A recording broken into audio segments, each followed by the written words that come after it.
بسم اللہ الرحمن الرحیم. ڈیئر 10 کلاس، السلام علیکم.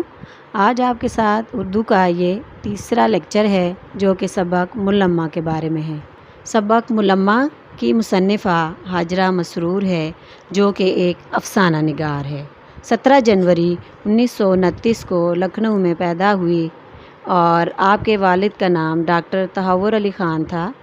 آپ نے ابتدائی تعلیم اپنے علاقے میں حاصل کی، لیکن والد کی وفات کے بعد آپ کی تعلیم کا سلسلہ منقطع ہو گیا، لیکن گھر میں آپ کو ادبی ماحول میسر تھا.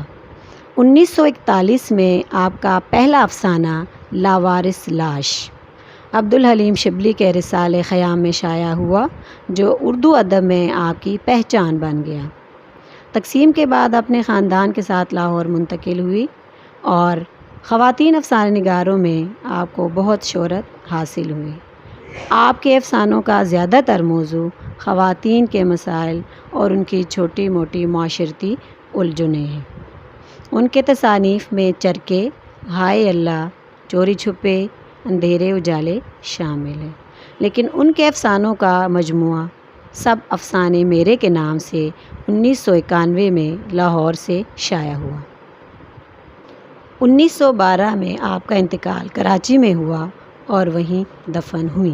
میں آپ کو بتاتی ہوں کہ افسانہ کیا ہے. افسانہ ایک فرضی کہانی کو کہتے ہیں جو مختصر، دلچسپ اور واقعاتی لحاظ سے زندگی کے کسی ایک پہلو پر روشنی ڈالتا ہے. اس کے تمام کردار فرضی ہوتے ہیں لیکن حقیقی معلوم ہوتے ہیں. ان کی طوالت اتنی ہوتی ہے کہ ایک نشست میں پڑھا جا سکتا ہے.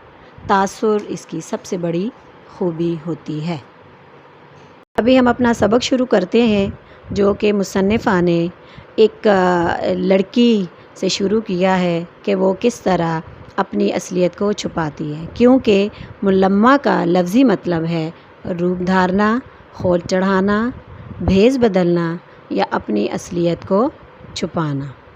وہ دراصل اپنے بیمار چچا کی عیادت کے لیے دوسرے شہر ٹرین میں سفر کر رہی ہے اور چونکہ ابھی ٹکٹ گھر نہیں کھلا اس لیے وہ انتظار میں کھڑی ہے. اسٹیشن پر بہت زیادہ رش ہے.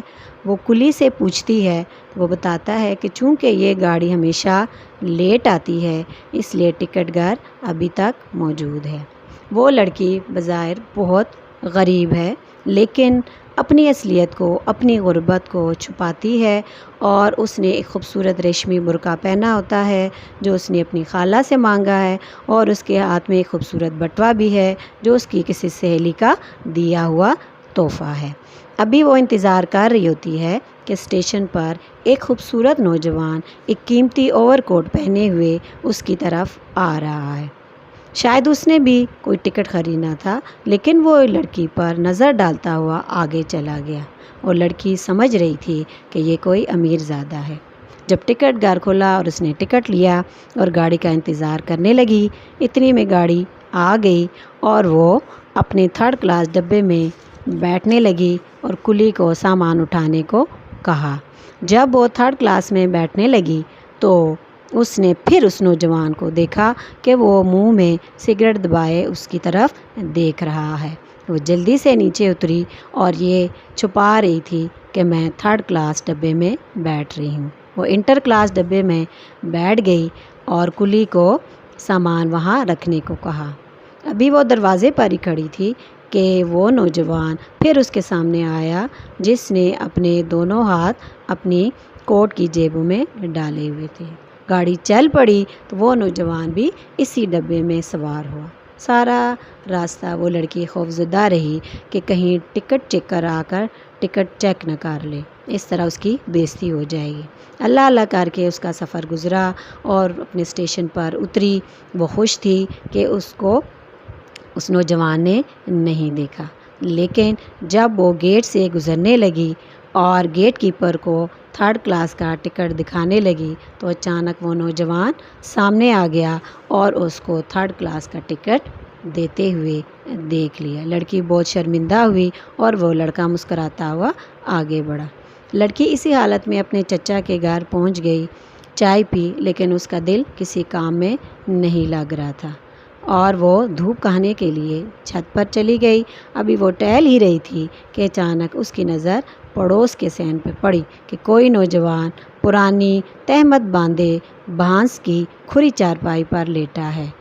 پھوس کے چھپر میں ایک ادھیڑ عمر عورت باجرے کی موٹی موٹی روٹیاں پکا رہی تھی، اور دھوپ کھانے والے نے جیسے کروٹ بدلی تو لڑکی یہ دیکھ کر حیران ہو گئی کہ وہیں اسٹیشن پر ملنے والا امیر زادہ نوجوان اسے دیکھ کر پھرتی سے کروٹ بدلی اور چھپر میں ایک گھونٹی پر اوور کوٹ جھول رہا تھا۔ لڑکی سمجھ گئی کہ یہ وہی نوجوان ہے جو اپنی اصلیت کو چھپا رہے۔ اس نے اپنی چچا زاد بہن سے پوچھا، بٹو اس مکان میں کون رہتا ہے؟ وہ بولی، اس مکان میں ایک بیوہ عورت ہے اور اپنے لڑکے کے ساتھ رہتی ہے۔ اس کا لڑکا شہر میں پڑھتا ہے اور یہ عورت کپڑے سیتی ہے اور بہت سلائی لیتی ہے۔ یہاں پر ہمارا یہ سبق ختم ہو گیا۔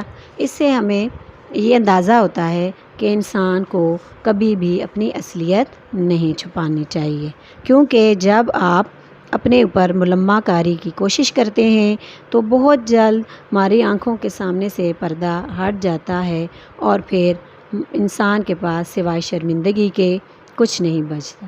اس لیے ہمیشہ اپنی چادر دیکھ کر پاؤں پھیلانے چاہیے، اپنی حیثیت کو ہمیشہ یاد رکھنا چاہیے اور ملمہ کاری سے بچنا چاہیے۔ اسی میں ہماری بھلائی اور عزت پوشیدہ ہے۔ شکریہ۔ سبق کا مختصر سا خلاصہ، اب ہم اس کے الفاظ معنی دیکھتے ہیں۔ متعجب کا مطلب ہے عجیب یا حیرانی، اکتا جانا دل اچاٹ ہو جانا، ہلکا پھلکا کم وزن کا، بے مائگی کم حیثیت، بکھیرنا پھیلانا، حقیقت سچائی، نیم تاریک کم روشن، کالی کلوٹی کالے رنگ کی، کثیف آلودہ، لرزنا کانپنا، چرمی چمڑے کی بنی ہوئی، بھاوج بھابھی، جھرمٹ ہلکا یا گرو، اطمینان تسلی، مزین آراستہ، تھرڈ کلاس کا مطلب ہے تیسرے درجے کا، جھنکار چھن چھن کی آواز، حائل ہونا رکاوٹ ڈالنا، شوشہ چھوڑنا فساد والی بات کہنا، دل فریب دل کو دھوکہ دینے والی، حقارت نفرت یا ذلت، جنبش حرکت، الوداع کہنا رخصت ہونا، مزمحل کمزور، مصافحہ کرنا ہاتھ ملانا، اصرار ضد، آنگن صحن، تذبذب فکر یا پریشانی، اسباب مال و زر۔